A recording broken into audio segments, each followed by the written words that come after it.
আল্লাহর নবী বিশ্ব নবী রাহমাতুল লিল আলামিন উহুদের ময়দানে যখন রক্তাক্ত অবস্থায় শুয়ে আছেন, কাফের বেঈমানেরা নবীজির উপর এমন ভাবে আঘাত করলো, মাথা থেকে রক্ত পড়তে পড়তে, শরীর থেকে রক্ত ঝরতে ঝরতে পায়ের মধ্যে গিয়ে রক্ত আটকে গেছে, রক্ত পাও মোবারক আটকে গেছে।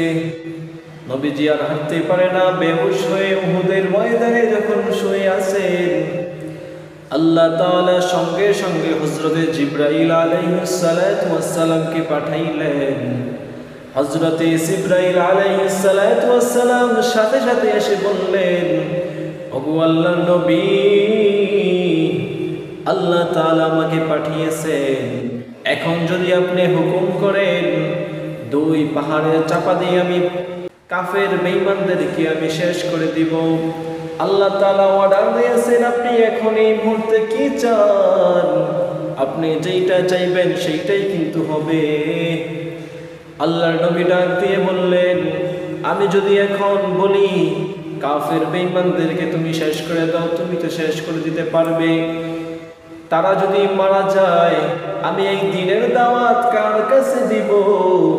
আল্লাহ তাআলা তো আমাকে নবী বানাইয়া পাঠাইলেন মানুষের কাছে দ্বীনের দাওয়াত পৌঁছানোর জন্য, ইসলামের দাওয়াত মানুষের ধারে ধারে গিয়ে দেওয়ার জন্য।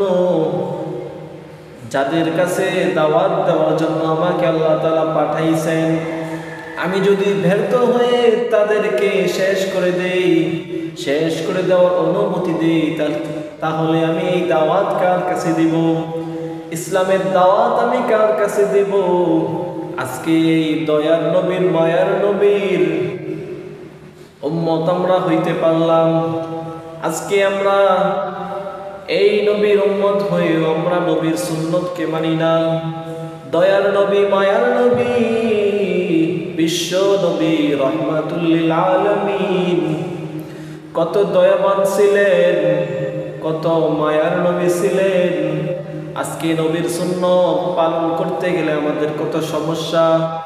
নবীর সুন্নত তরিকায় চুল কাটি না, নবীর সুন্নত অনুযায়ী দাড়ি রাখি না, নবীর সুন্নত অনুযায়ী গায়ের জামা পরি না, নবীর সুন্নত অনুযায়ী জীবন যাপন করি না, নামাজ পড়ি না, নবীর সুন্নত পড়ি না, নবীজির সুন্নত যেইভাবে তিনি মানতেন সেইভাবে পালন করতে পারি না।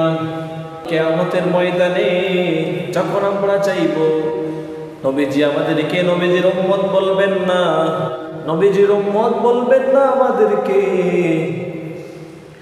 যাদেরকে আল্লাহর নবী বলবে সে এমন উম্মত, তাকেই তো আল্লাহ তাআলা জান্নাতে নিবে।